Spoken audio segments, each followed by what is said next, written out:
Personal story segment tonight. Our pal Glenn Beck has been very busy down in Texas. Apparently, he tried to buy Al Gore's loony cable network, and now he says he's rebranding his media company as a libertarian operation. John Stossel be very pleased with that.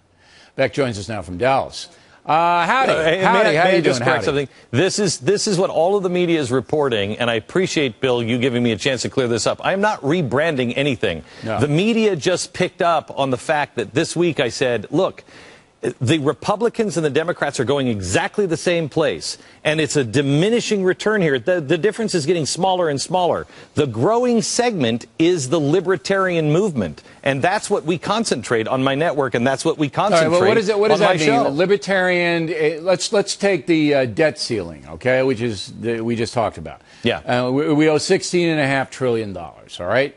And obviously, any intelligent person knows if we keep going this way, the U.S. dollar is going to collapse, which is why you demand to be paid in gold.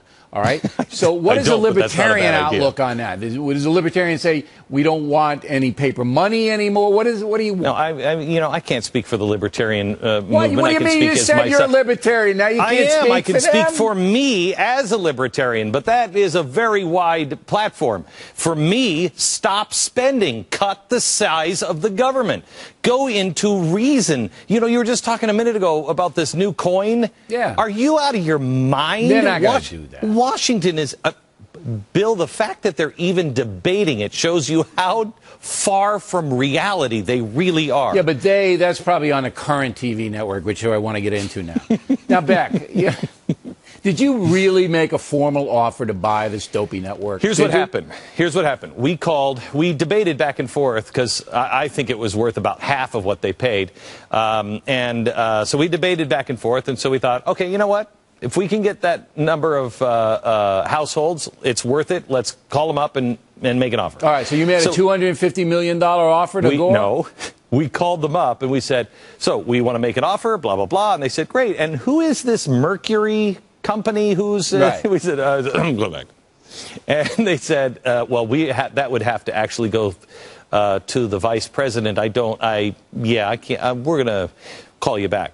Within 15 minutes, they called us back and they said the vice president has a reputation, and under no circumstance will he ever entertain an offer from Glenn Beck. All right, even if it was 500 or 700 million. We never got to the table. We weren't allowed to the table because his reputation, his legacy of his network was too important. So he sold it to Al Jazeera. Well, that's what I want to say.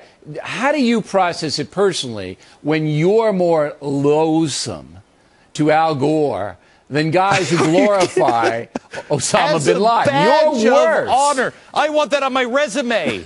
I want it on my resume. It's a badge of honor that I am more loathsome, that I am not anywhere close to his agenda, close to his values. But his values are taking money from Gulf oil sheiks when he's blasting big oil. It's so much more than that. It's so much more than that. It's not just that he claims all this global warming bullcrap and that he really cares and then sells and takes all the Gulf oil money. It's more than that. His values, he said that his network and Al Jazeera were launched on the same values. The network that was hiding information about Osama bin Laden. And beyond that, the people who started it and launched it stone women and homosexuals in their streets. Wow. I'm proud to not have the same cornerstone of values as Al Gore. Do you really believe, though? I mean, it's hard for me to believe that Gore would just dismiss Mercury Arts as your company, and if they came up with a legitimate offer because he thinks you're a fascist or a libertarian. I believe it 110%. So you believe that Al Gore, in his mind, thinks that you're more of a threat to the world yes, I do. than Al Jazeera. I do believe. I really do believe. First of all, Al Gore, I think he's a fraud. I think he's a total fraud. But I do absolutely believe that he is more in line with Al Jazeera than he is with anything that I would preach. American exceptionalism, American common sense, responsibility, hard work. Hey, I live in Texas. Drill. You bet. I think he thinks I'm much more dangerous than Al Jazeera. He's that insane.